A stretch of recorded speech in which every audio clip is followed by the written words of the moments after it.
It's a case study time. तो ये जो केस स्टडी है, investment discipline versus buying a home, इसकी ये केस स्टडी है। वैसे कंजम्पशन के एंगल से अगर हम देखते हैं तो definitely everybody should buy a real estate, there is no doubt about that. But कभी कभी डुप्लीकेशन ऑफ एसेट के चक्कर में कितनी बड़ी अपॉर्चुनिटी हम मिस कर सकते हैं, और कैसे जिनको इक्विटी इन्वेस्टिंग का एक्सपीरियंस है, इक्विटी म्यूचुअल फंड्स बोलिए या फिर लॉन्ग टर्म इक्विटी इन्वेस्टिंग की बात करो, तो वो जो एल्डर जनरेशन है वो कैसे विजडम ऐड कर सकता है एक यंग कपल की लाइफ में, इसी के बारे में आज की ये केस स्टडी है दोस्तों। सो आप लोगों के साथ एक स्क्रीन भी मैं शेयर करूंगा और इस केस स्टडी को नंबर्स के साथ एक्सप्लेन करने की कोशिश मैं यहाँ पे करने वाला हूँ। So please give me some time. So मैं एक बार आप लोगों के साथ ये स्क्रीन शेयर करता हूँ। सो आई होप आप लोगों को स्क्रीन नजर आ रही होगी।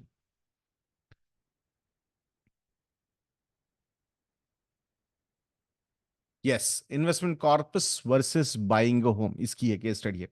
तो ये obviously I am going to share a lot of practical case studies with you people कि एक्चुअली कैसे हुआ है, ये इन्वेस्टमेंट जर्नी कैसे रही है, because I am in this particular field since last 16-17 years, और उसी का ये नतीजा है कि we have lot of case studies to share with you people, and the objective of these case studies is to motivate you people in financial planning, goal planning, investment, following that investment discipline. So all those things are very important. तो इसी को यहाँ पे थोड़ा सा numbers के साथ explain करने की कोशिश में यहाँ पे करने वाला हूँ।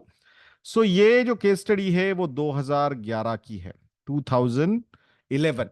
सो 2011 में ये स्टार्ट हुई। सो मेरे एक इन्वेस्टर है, सो उनके बेटे की शादी हुई थी 2011 में।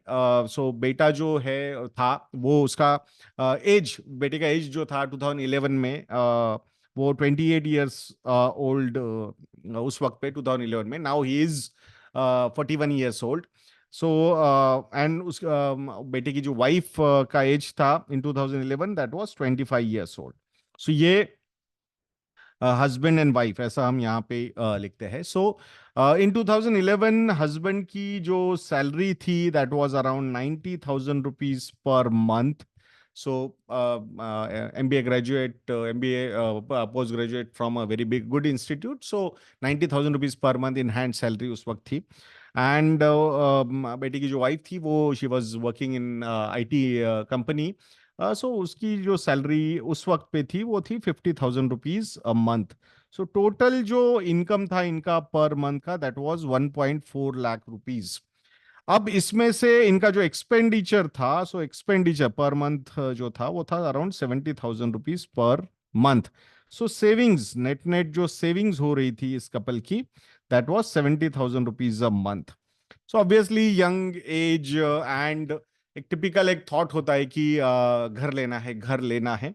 सो the couple wanted to buy a flat in 2011, and flat का जो प्राइस था वो था 80 lakh rupees. So if you people know Pune, सो पुणे में एक एरिया है कोथरूड एरिया, तो वहां पे उनको ये फ्लैट लेना था।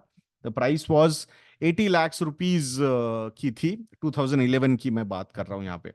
तो वो कुछ पैसे ऑब्वियसली उनके पास कुछ सेविंग्स थे, उसमें से कुछ पैसे around 10 lakh rupees, 10-15 lakh rupees वो इन्वेस्ट करना चाहते थे खुद की तरफ से, जो उनका ये था कंट्रीब्यूशन। एंड 70 लाख रुपीज का वो लोन लेना चाहते थे। सो 70 लाख रुपीज का लोन मतलब अराउंड 70,000 रुपीज पर मंथ का उनको EMI आने वाला था। So it's all about that. तो उन्होंने वो मतलब जो इच्छा थी वो जाहिर की, ऑब्वियसली घर पे डिस्कशन हुआ। जो उनके पिताजी है वो हमारे इन्वेस्टर थे, मतलब उनके साथ काफी उससे मतलब 4-5 साल पहले से we were in managing his money and all those things. तो फिर उन्होंने बेटे को बोला कि अपने पास ऑलरेडी बहुत सारा रियल एस्टेट है, तो तुम लोग रियल एस्टेट मत करो। आई थिंक वो एक पर्टिकुलर जो गोल है वो सॉर्टेड है तुम्हारी लाइफ में। So it's better you should start building your financial assets, start investing into mutual funds, SIPs वगैरह करके। I think you should build your corpus. So but जो बेटा उस वक्त 2011 में बेटे ने बोला नहीं नहीं मुझे घर लेना ही है, कुछ भी करो, मुझे I want to buy home. तो फिर उसी वक्त फिर उनके पिताजी ने उनको एक ऑफर की कि मैं, अच्छा तुम्हें रियल एस्टेट ही लेना है, ठीक है, तुम तुम्हारे सेविंग्स को ज्यादा उसमें मत डालो।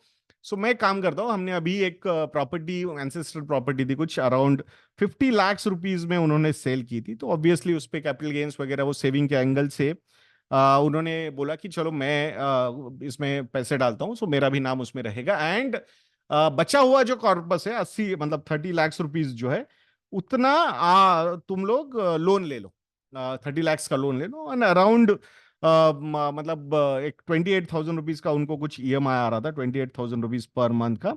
सो उतना ईएमआई ले लो। सो ये जो 70,000 रुपीज पर मंथ की जो सेविंग है, उसमें से अराउंड 28,000 रुपीज पर मंथ का ईएमआई उन्होंने ले लिया।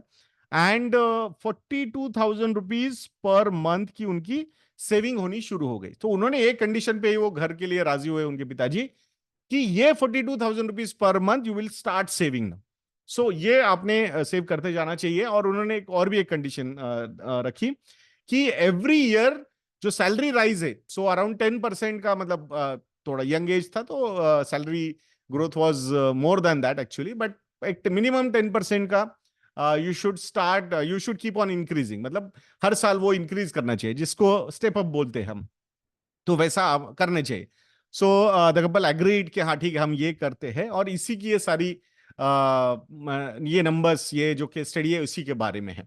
सो अब हम बात करते हैं कि जो 80 लाख रुपीज का उन्होंने फ्लैट लिया था, सो 80 लाख रुपीज का फ्लैट की आज वैल्यू जो है वो है 150 लाख, यानी कि 1.5 करोड़ रुपीज का वो फ्लैट है आज, वो कोथरूड एरिया में, जो Kothrud it's a good area in Pune. So उस हिसाब से मतलब one of the prime areas माने जाता है, तो वहां पे 1.5 करोड़ रुपीज का वो फ्लैट है अभी उनका।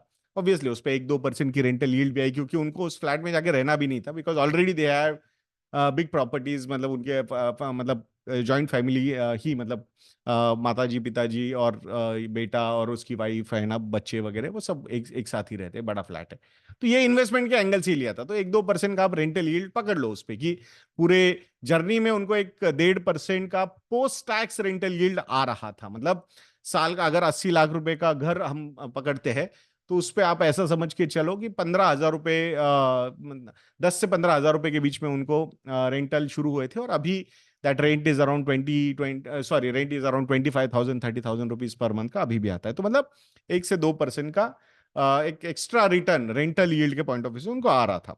सो वो भी आप अगर पकड़ लो तो मतलब जो 13 ईयर्स हुए, तो उसमें आप और एक 25-30-40 लाख रुपए आप ऐड कर लो। सो अराउंड 1.8-1.9 करोड़ का वो overall return on that particular investment रहा है उनका, और अभी भी ईएमआई चल रहा है, मतलब कंप्लीट नहीं हुआ है वो।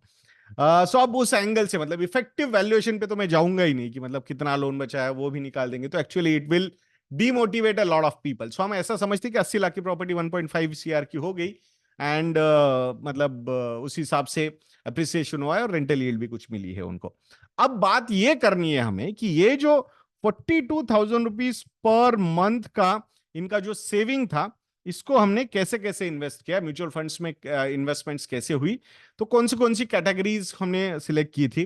तो उसमें एक हमने स्मॉल कैप फंड लिया था, एक स्मॉल कैप फंड लिया था, देन एक मिड कैप फंड लिया था,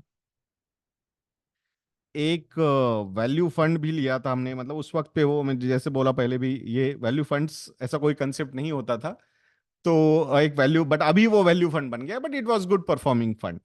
सो एक हमने लार्ज एंड मिड कैप भी लिया था, लार्ज एंड मिड कैप भी लिया था, और एक हमने बैलेंस फंड भी लिया था। उस वक्त उनको बैलेंस फंड कहा जाता था, but now they have the categories equity hybrid funds, aggressive equity hybrid funds, ऐसा ये 5 कैटेगरीज ऑफ फंड्स में एस आई पीज उन्होंने लगाए थे। तो अराउंड स्मॉल कैप में अराउंड 15% का एलोकेशन स्मॉल कैप फंड में लिया था, तो 42,000 में अराउंड 6,000 रुपीज पर मंथ जो है वो एस आई पी जा रही थी। और ये स्टेप अप, मतलब उसको 10% का स्टेप अप भी मतलब एवरी ईयर करने का डिसाइड हुआ था, which they followed also. So I think kudos to them for that.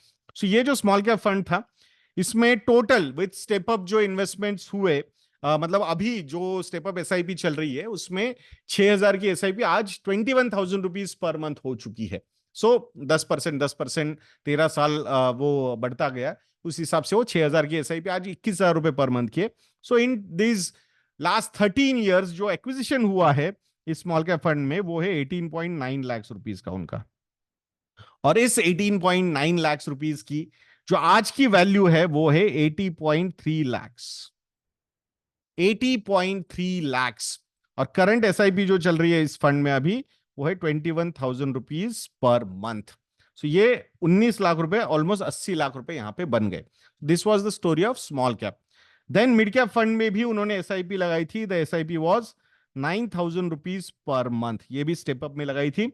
तो इसमें जो टोटल एक्विजिशन हुआ था वो था 28.3 लैक्स। उस 28.3 लैक्स की आज की वैल्यू है 1.18 करोड़। कितना? 1.18 करोड़। ये जो 13 इयर्स मिले ना इन्वेस्टमेंट के, this is the power of compounding, तो आप समझ सकते हो। और अभी ये जो मिड कैप एसआईपी है वो स्टेप अप होके 31,000 रुपीज पर मंथ की है। ओके, सो 28.3 लाख रुपीज का accumulation has become 1.18 crore. Then एक वैल्यू फंड भी उन्होंने लिया था, तो उसमें 11,000 रुपीज पर मंथ की एसआईपी उन्होंने की थी और उसको भी स्टेप अप लगाया था। सो वो जो फंड है 34.65 लाख का ये एक्विजिशन हुआ, उसका आज का जो वैल्यू है वो है 1.24 करोड़। कितना? 1.24 करोड़। और आज के हिसाब से वो जो एसआईपी है वो है 38,000 रुपीज पर मंथ, जो वैल्यू फंड में उनकी एसआईपी चल रही है। That is 38,000। ये स्टेप अप जो होता है ना, ये 10% का स्टेप अप कितना जबरदस्त डिसिप्लिन आपकी इन्वेस्टमेंट्स को लगा सकता है, सेविंग्स को इन्वेस्टमेंट में कन्वर्ट कर सकता है। This is the perfect example, ये हमने याद रखना चाहिए। Then large and mid cap fund में भी उन्होंने 11,000 रुपीज पर मंथ के हिसाब से एसआईपी की थी, तो वहां पे भी 34.65 लाख का एक्विजिशन हुआ। उसकी आज की वैल्यू है 1.12 करोड़। ये भी जो एसआईपी है आज की घड़ी में 38,000 रुपीज पर मंथ है। तो यहां पे भी मतलब 10% स्टेप अप लगाया। और लास्ट वाला जो हाइब्रिड फंड, बैलेंस फंड या हाइब्रिड फंड हम बोलते थे उसे, अभी हाइब्रिड फंड बोलते हैं उसे, तो इसमें उन्होंने 5,000 रुपीज पर मंथ की स्टेप अप एसआईपी लगाई थी। ये स्टेप अप एसआईपी मतलब इसका एक्विजिशन है 15.75 लाख रुपीज का, जिसकी वैल्यू आज की घड़ी में 50.5 लाख रुपीज है। 50.5 लाख रुपीज। और आज आज ये जो एसआईपी है, step up SIP, it is 17,000 rupees per month and the discipline is continuing. So मतलब from 42,000 rupees per month, step up SIP currently has become 1.45 lakhs per month. इतनी ये SIP अभी करंटली हुई है। ठीक है।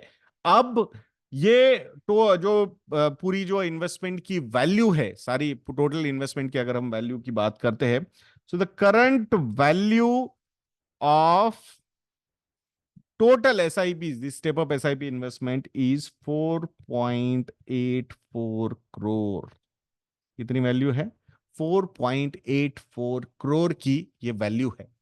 अगर ये इंस्टेड ऑफ मतलब क्या बोलते हैं अपना म्यूचुअल फंड में ही पूरा इन्वेस्टमेंट होता तो definitely that value would have been around 8.5 crore rupees तक भी वो जा सकती थी। So that's why it's okay. मतलब पॉइंट इज नॉट कि मतलब पूरा का पूरा वो घर नहीं लिया उन्होंने और उनके पिताजी ने इनको मोटिवेट किया कि नहीं आपने क्या, यू शुड स्टार्ट इन्वेस्टिंग। सो आज 1.45 lakh rupees per month, obviously उनका दोनों का हस्बैंड वाइफ का जो इनकम है आज, family income, it's more than almost 5 lakhs per month के हिसाब से पर मंथ का उनका इनकम है। सो मतलब he was a very he was an MBA graduate from a very good institute. So salary भी उसी तरीके से बढ़ी है आईटी में।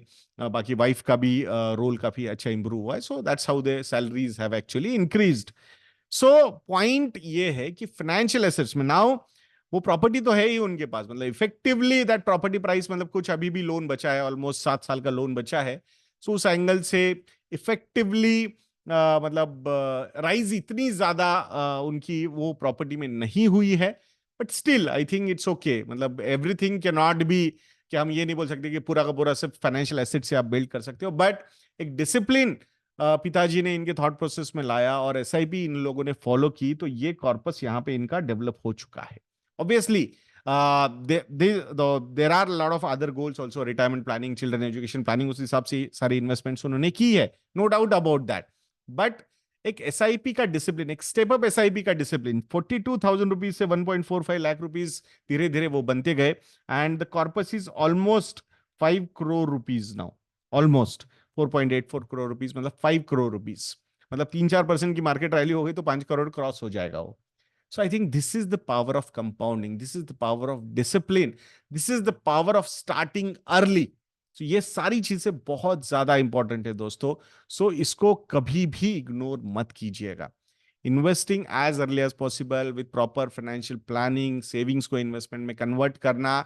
Do not fall prey to कि भाई रियल एस्टेट एक ही एसेट है जिसका मतलब, वो एसेट के चक्कर में अगर वो जाते हैं और पूरा का पूरा लोन ले लेते, सो आई थिंक वहां पे अच्छा खासा अपॉर्चुनिटी लॉस उनका होता। सो वहां एल्डर जनरेशन ने बोला कि ठीक है, अपने पास एक रियल एस्टेट प्रॉपर्टी है, वो तो तुम्हें अगर खरीदनी ही है तो चलो मैं वहां से पैसे देता हूं, बट ये डिसिप्लिन आप लगा लो। तो ये डिसिप्लिन अब उनके थॉट प्रोसेस में कंप्लीटली इम्बाइब हो गया, and now that couple is following properly, मतलब प्रॉपर फाइनेंशियल प्लानिंग। अभी तो उनका, मैंने सिर्फ ये 30% सेविंग्स के तरीके से बात की है, they are actually saving 55% of their earnings. So I think वो कॉर्पसेस आर, मतलब obviously other investments are also there. So ये सबसे इंपॉर्टेंट है कि ये केस स्टडीज देख के I think you should keep feel motivated about these thing, कि यार ये करना है, ये बहुत जरूरी है, ये सारी चीजें बोरिंग बना देंगे इस प्रोसेस को, वो इफेक्टिव रहेगी। सो आशा करता हूं कि आपको ये केस स्टडी भी आज की अच्छी लगी होगी। और अगर आपको आपका डिटेल्ड फाइनेंशियल प्लान बनाना है, वन ऑन वन सेशंस लेने हैं, you can get in touch with our relationship cell. The contact numbers are available on our website investedna.in. So ऐसे वीडियोस के लिए चैनल पे बने रहिए, वीडियो को लाइक करना, शेयर करना और चैनल को सब्सक्राइब करना बिल्कुल मत भूलना। नेक्स्ट वीडियो में मिलते हैं। जय हिंद।